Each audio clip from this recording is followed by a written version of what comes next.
Production funding for Behind the Headlines is made possible in part by the WKNO Production Fund, the WKNO Endowment Fund, and by viewers like you.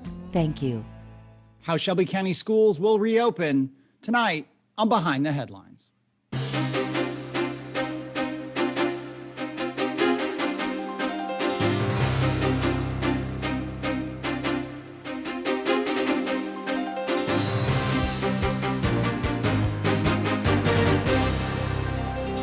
I'm Eric Barnes with the Daily Memphian. Thanks for joining us. Today is the third in a series of shows we've been doing on the challenges of reopening schools, specifically the Shelby County schools. But in the past few weeks, we've talked to an epidemiologist about social emotional risks of reopening, as well as the COVID risks, obviously, of reopening. We've talked to a number of researchers who've looked at academic studies around the country and even around the world about best practices for reopening and the risks of learning loss.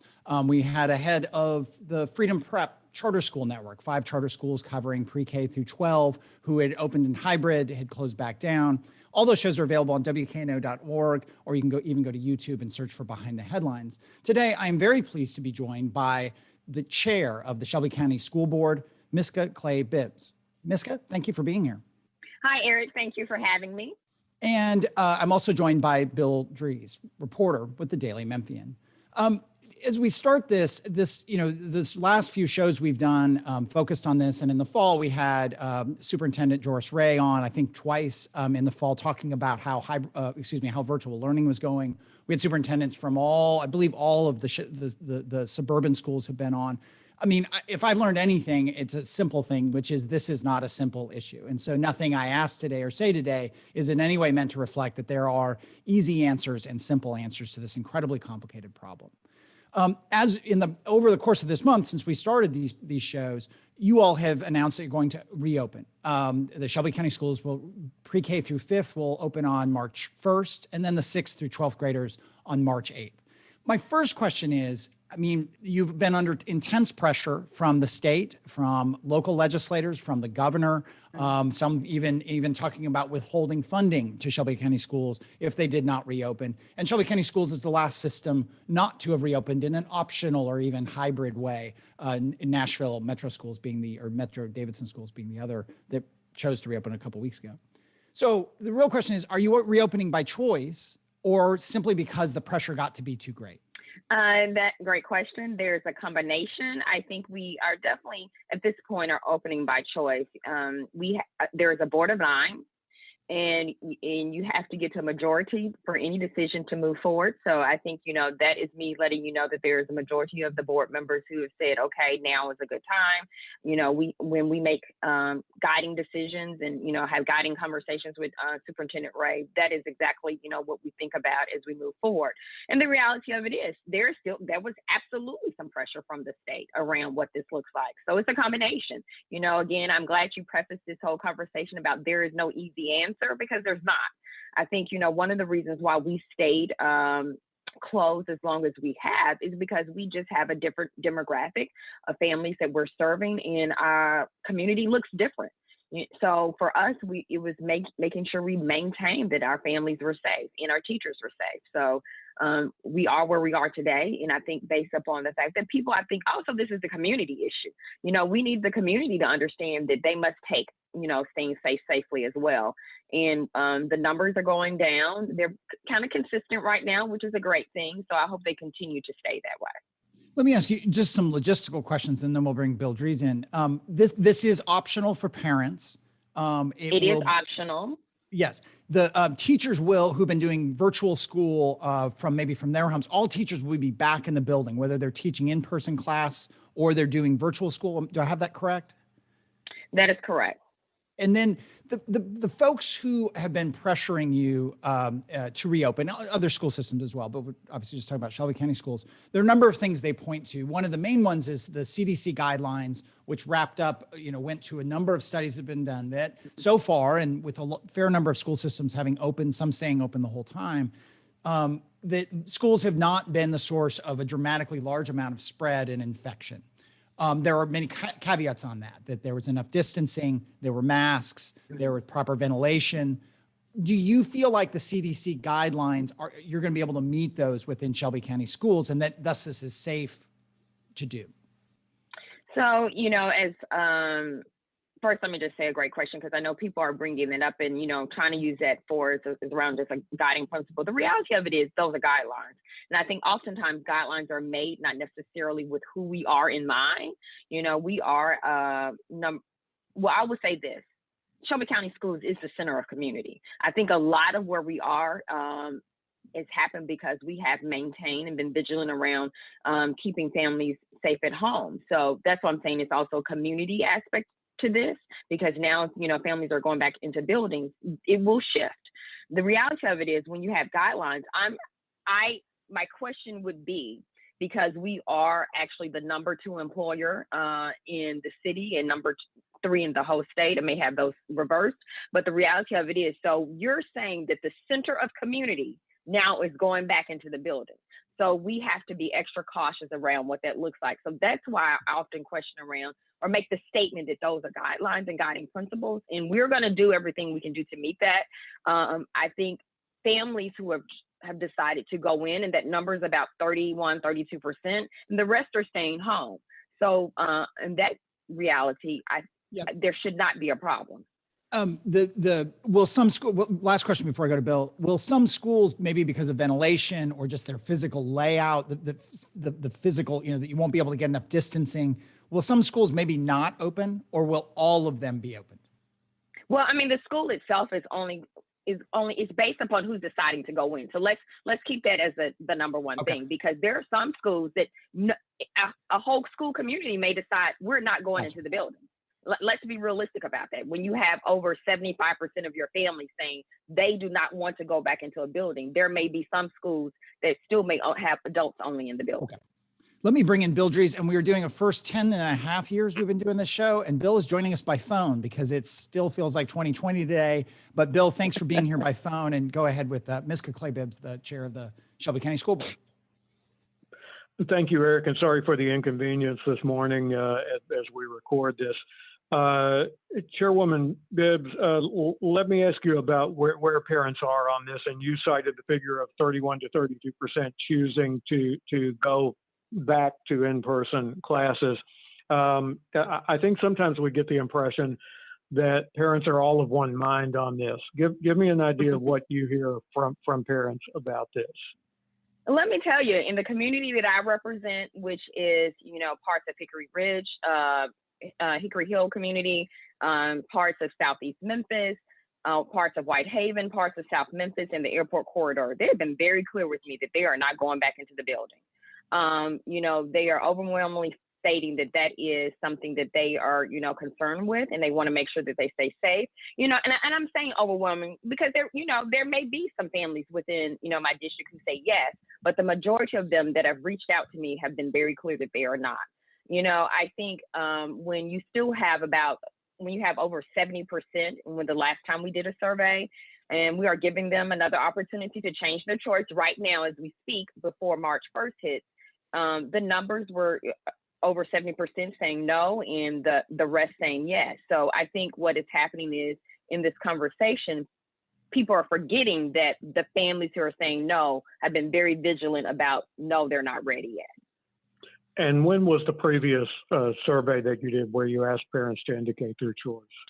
It was done like around midwinter, because originally when we had the thinking was we're saying February, because it was right before the holiday break around that time. And I think because we were really being hopeful that vaccines would be available earlier, and that has been a large part of the conversation. And now that vaccines are now becoming more available, which for me was something that I really wanted to have as a resource for teachers and for families before making that decision. Do you have verifiable figures at this point on what the learning loss might be from the time that we've been away from in-person classes? Because as you know, there's a lot of discussion about that, and there are even some numbers that are being thrown around about what the learning loss might look like. Yeah, I would say this. We did a committee meeting about a couple months ago on learning loss, and it was just really showing that the learning loss is not any greater than what it would have been had we been in the building. I can definitely refer you to those numbers from our chief academic officer, Dr. Antonio Burt. But we use Mastery Connect as how we capture information, and within that, it was showing that part of it was some of our, early learning students, like our pre-K through second graders, were actually a little bit ahead of schedule and just right on par because of the family involvement that they're getting. But the reality of it is the numbers are not as skewed as what people are using around what learning loss looks like for us. Because again, I think the disconnect that people have had with Shelby in particular around this conversation is teachers are teaching.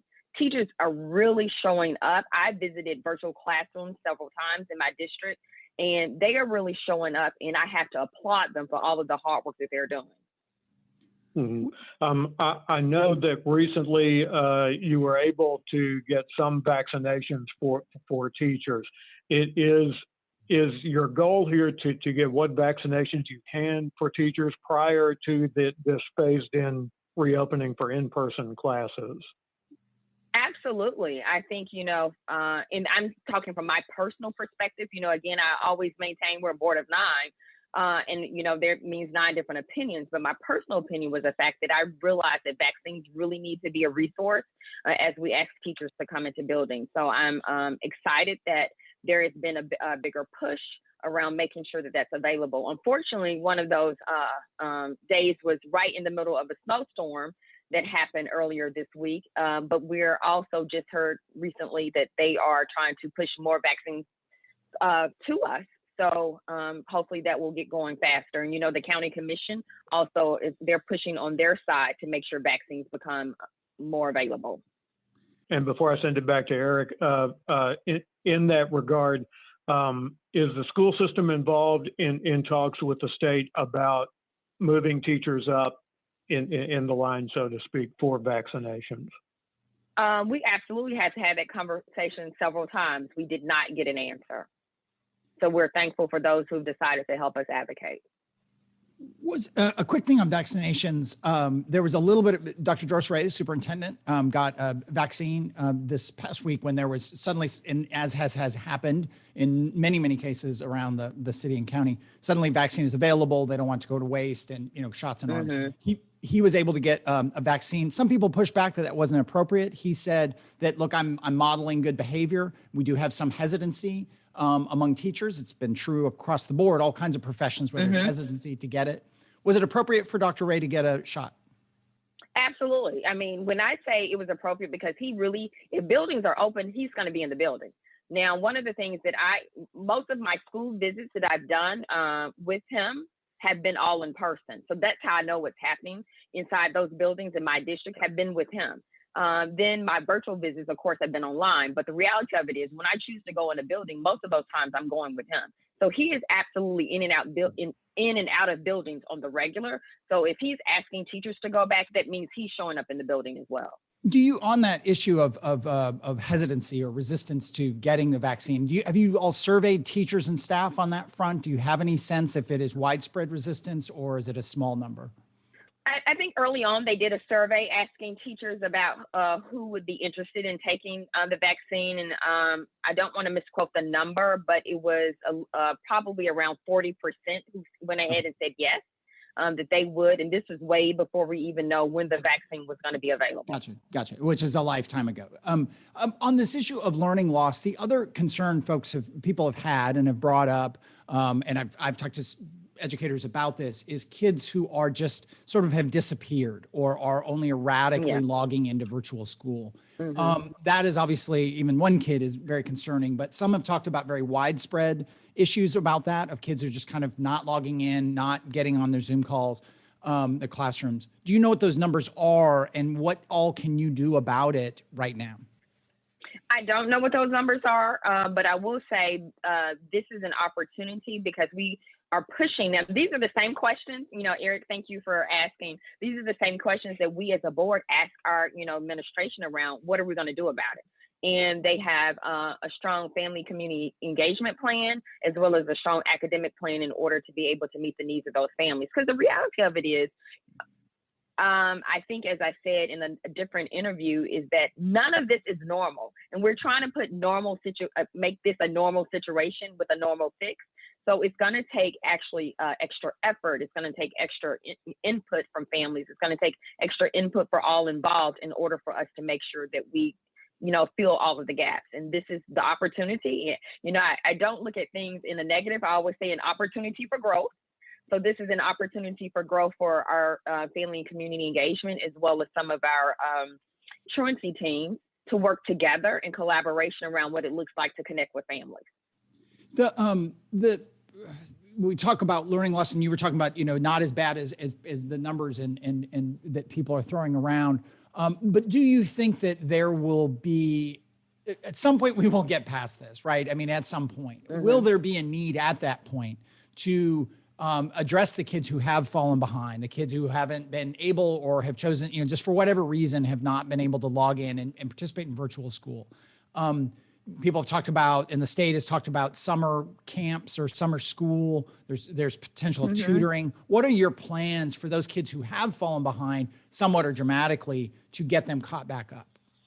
Great question, Eric. And I'm just going to start off with saying I hope that this same level of advocacy and concern will happen beyond this pandemic. In Shelby County Schools, we've been working really hard just in general, making sure we offer opportunities for students during the summer to be able to catch them up. We have our Superintendent's Learning Academy that has been happening for the past several years that we make available to all students whose families choose for them to attend. Our summer school, options are robust. We make sure that we have them connected. We also have fall and spring learning academies. So this is not new for us. So I think that's the aspect of it. I want to just start off by saying the work that we're doing is very consistent. Again, I hope that these same people who are pushing for advocating for quote unquote learning loss and summer programming keep it up way beyond the pandemic, because this is the work Shelby County Schools has been doing for quite some time. And this just means we're revving it up. These are the same things we will consistently do. These are the same things that we want to make sure are available. But more importantly, we want to make sure for those who are not familiar with it are familiar with it and make sure that they sign up. One more question before I go back to Bill, and that is one of the other in the series of shows that we've done lately, and I've seen it elsewhere and heard it elsewhere, that people point to for the need to reopen is the social emotional aspect of kids being isolated, of kids, depression and just terrible stats on suicidal thoughts. And we talked to an expert about that last week. These are national kind of stats. Some kids aren't doing well with this, right? They don't get to play. They don't get to see friends. They don't have socialization. How much does that weigh on you as the board chair and as a school system as a whole?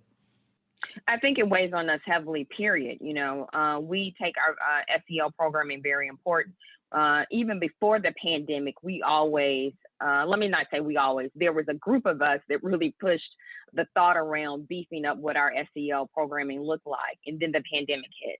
Luckily, we had already decided to make some investments in that. So for those who are choosing to come back into the building, they will now have access to that. And then even when the pandemic first started, we made sure that we had opportunities for connection around mental health that were really important. And it is something, but I think the other aspect is like moving it, out broader, is that this is happening to everyone. It's not just the students. I think, it's important for us to understand the fact that this is happening across the nation, and it's also happening to adults. As I mentioned to someone in another interview, I have literally been at my desk and doing, phone calls and working from my desk since March 15th of last year. So there's, adults are not having the same interaction. My son is a first semester college student. He is doing, college courses online, and we're having that conversation around how this looks so different for them. So a lot of people are being hit across, a lot of, different communities. Yeah. The reality of it is it's going to take all of us hands on deck to make sure that this looks different. And it's also saying pulling in community with it. It's not just them being in the school building, it's also whoever else it is that they come in contact with, supporting them through it as well. Let me bring Bill back in by phone. All right. And you know, talking about just literal examples, I'm going to be the guy to ask about the digital divide here again too, after experiencing a bit of it this morning. But at any rate, I think we all knew that the digital divide was an issue in our community before COVID-19 ever reared its head. So what do you think we know about the state of that digital divide in Memphis that maybe we didn't know, or what have we found out about it that has confirmed some of the things we thought about it before?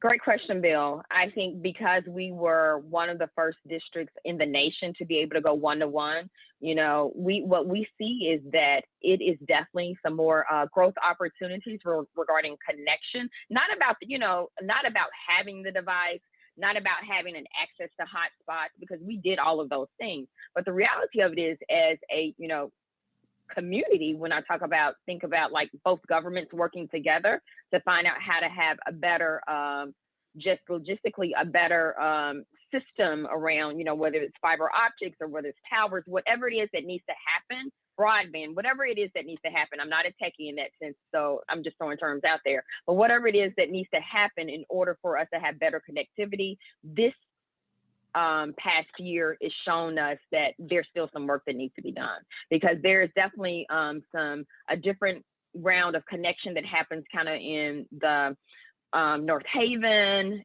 Woodstock, Bolton, E. Jeter community, and then where I am in the Southeast Memphis community. We're pretty stable, but here lately it gets kind of sketchy.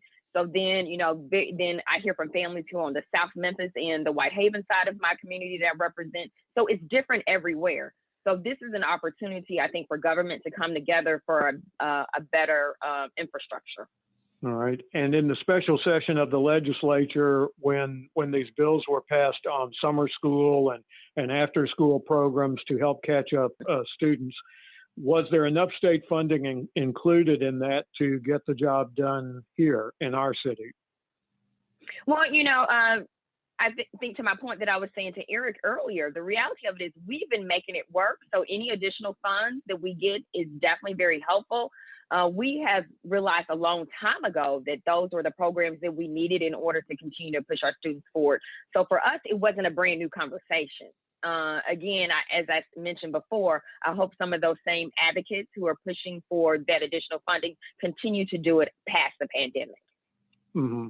Right. And the final point, also what came up in the legislature was this whole discussion about what do you do with a student who is in the third grade who is not at reading level. Mm-hmm. And I know the school board over many years has had discussions periodically about the idea of retaining a third grader until they are at reading level or until they meet or show some kind of progress realistically toward that goal. Where do you think the school board is in that discussion that's come up again now? It was interesting that it did come up at the state level. And as you mentioned, we have been talking about it for quite some time, which we did our, third grade policy around it. And we, definitely have those key factors that start from pre-K on up to second grade that you have to hit in order for you to be promoted to the third grade. I think now as a board, it is just resurfacing the conversation and making sure that we're tight on it. And making sure that we also, because we've been through the pandemic, and this is where I will say where extra supports need to happen, is making sure we do those extra things before we just say someone hasn't hit the mark yet, that we do those extras before we decide on not promoting them. How much, with just a few minutes left here, the teachers unions have been pretty adamant about not going back. People throw around the notion that a big chunk of teachers would retire if they were forced to go back when it wasn't safe. How much does pressure from the teacher unions come into play in your thinking?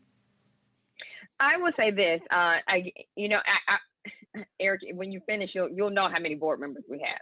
I am one of 9. I'm going to always make that and say I'm one of 9. And for me, I hear teachers. I understand, what they're saying. But as a board, you have to get to 5 on any decision that's being made. So I think this is an opportunity for us to, be real clear on what it is and be supportive of Dr. Ray and understanding that what additional supports we can give to teachers. I don't know the numbers. I'll be honest and say I've heard from one union and I've heard from another union, and oftentimes they do not share the same thoughts. Sometimes they do share the same thought. But I will say we as a board have also had conversations around what does it look like to fill that shortage if that happens. So we have to be prepared either way. Last thing, and we probably not enough time for it, but the like all school systems, the first round of federal money, there was some millions of dollars that came to the Shelby County school system. I think there's an estimated 190 million more that's about to come. I think I have that right. How has that money been spent, and how will it be spent going forward?